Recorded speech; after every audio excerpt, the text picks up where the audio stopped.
খুব যত্ন করে বানাচ্ছেন আড্ডার অন্যতম উপলক্ষ্য চা। তার দোকানে লেখা জীবনে সফল হওয়ার মূল মন্ত্র। সেই জেদ ও আত্মবিশ্বাসকে কাজে লাগিয়ে সফলতার পথে ক্রীড়াপ্রেমী শহীদুল। আত্মহত্যা করতে গিয়েও তিনি বেঁচে ফিরে লিখতে চলেছেন ফিরে আসার অনন্য এক গল্প। শহীদুল গড়ে তুলেছেন তার নিজের চায়ের দোকান, নাম এমএ পাস চাওয়ালা। মিরপুর 2-এর রাইনখোলার ব্লক এ এর 1 নম্বর রোডে গেলেই দেখা মিলবে তার। আমরা প্রতি পয়লা বৈশাখে হলো 1 টাকায় দুধ চা দিই। তো ওই দুধ চাগুলোর সাথে সাথে আমরা খেলাকেও কিছুটা নিয়ে আসবো, এবং আসলে খেলাধুলার প্রতি আমাদের জেনারেশন আস্তে আস্তে বিমুখ হয়ে যেতেছে। তো এই জিনিসটাকে চালু করার জন্যই আমরা এই প্রোগ্রামটা অ্যারেঞ্জ করব। আসলে ছোট থেকেই আমি ফুটবল খেলার প্রতি খুব আগ্রহী ছিলাম এবং খেলাধুলা খুব পছন্দ করি। তা আমি চিন্তা করলাম যে এমএ পাস চাওয়ালার উদ্বোধনেতে যদি কোনো একটা খেলার আয়োজন করি তাহলে এটা খুব ভালো হয়। উদ্বোধনী দিনে শহীদুল জানালেন তার চায়ের দোকানে বিশেষ দিনগুলোতে থাকবে নানা রকম খেলার আয়োজন। সেসব খেলায় জিততে পারলেই চা একেবারেই ফ্রি।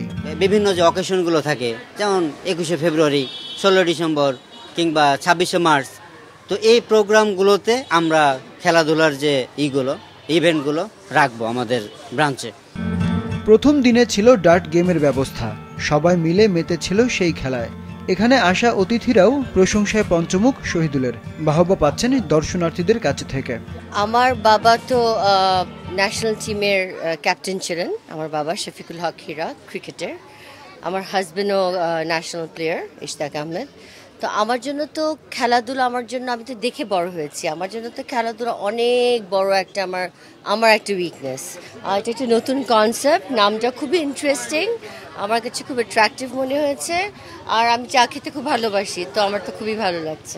এখানে এসে গল্প করা কিংবা একটু আড্ডা মারার ভালো একটা সময় কাটাবার জন্য চমৎকার একটা উদ্যোগ, চমৎকার একটা আয়োজন। এমএ পাস চাওয়ালাকে প্রতিষ্ঠিত করতে যারা শহীদুলকে সহযোগিতা করছেন তারাও বেশ উচ্ছ্বসিত শহীদুলের অগ্রগতি দেখে। শিক্ষকতা পেশা থেকে আজকে এই চায়ের যে ফ্লেভারটা উনি নিয়ে আসছেন, আমি আরও জানতে পেরেছি যে উনি আগে দেশ এবং দেশের বাইরে থেকে এই চার ব্যাপারে উনি ট্রেনিং নিয়ে আসছেন।